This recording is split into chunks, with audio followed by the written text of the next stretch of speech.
आज की press conference का मोटो ये है कि हम आज आपको एक बहुत ही नई और लेटेस्ट टेक्निक के बारे में जानकारी दे रहे थे, जिसके अंदर हमने रोबोटिक टेक्निक के साथ एक best implant ceramic knee replacement किया है। तो हमने एक रोबोटिक सिरेमिक नी रिप्लेसमेंट किया है, जिससे हमने ये दर्शाया है कि हम एक ऐसा इम्प्लांट यंग एज के अंदर 50 या 45 साल के अंदर ऐसा इम्प्लांट या ऐसी टेक्निक का यूज कर सकते हैं जिसमें उसको मरीज को आगे जाके दोबारा किसी घुटने की सर्जरी की जरूरत नहीं पड़ेगी और वो उसके लाइफ लॉन्ग उसको लास्ट करेगा।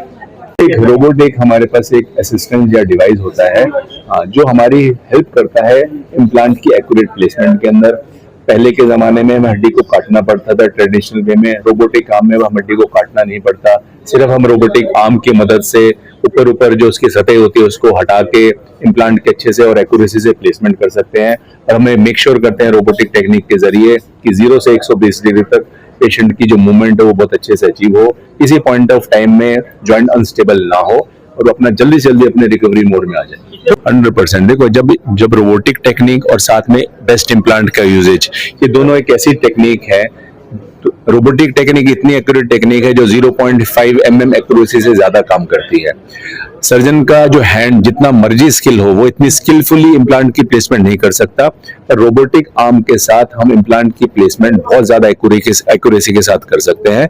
और उसके साथ साथ जब हमने सिरेमिक इम्प्लांट का यूजेज किया तो उससे हमने ये और मेक श्योर कर दिया कि ये इम्प्लांट उसके लाइफ लॉन्ग लास्ट करे और सस्टेन करे। स्पाइनल इंजरी एक बिल्कुल एक अलग ही सिस्टम हो जाता है। जो जॉइंट से इतना ज्यादा सेशन है उसकी अलग तरीके से सर्जरी करी जाती है। वो अगर स्पाइन का भी केस आजकल रोबोट से होने लग गया है, पर वो एक अलग है। हमेशा हम अगर कोई पेशेंट हमारे पास आता है कमर दर्द या पैर में झंझनाहट सुनपन के साथ और साथ में घुटने की दिक्कत, तो पहले हमें स्पाइन को हैंडल करना पड़ता है, उसके बाद हम नीज को हैंडल करते हैं। इस इम्प्लांट में कोई स्क्रू नहीं। देखो, इसके अंदर जो रोबोटिक टेक्निक का यूज किया गया और सिरेमिक इम्प्लांट का यूज किया गया, उसमें हमें किसी स्क्रू वगैरह की किसी चीज की आवश्यकता नहीं होती। तो इतनी एक्यूरेसी से वो प्लेसमेंट होती है इम्प्लांट की और इतनी अच्छे से वो रखते हैं उसको, ताकि वो लंबे से लंबे समय तक वही घुटना पेशेंट का चले। सर, मैं फिसल गई थी आंगन में अपने और मेरे को चोट लग गया। फिर मैं हॉस्पिटल आई। मेरे को संजय कपूर ने मेरे को सजेशन दिया कि आपका लिगामेंट भी फट गया है और प्लस आपको ऑर्थराइटिस पहले से हो रखी है। इन्होंने हमारे को ऑपरेशन के लिए बोला। फिर हमारे बच्चों ने डिसीजन लिया, फैमिली मिलकर बोले करा दीजिए।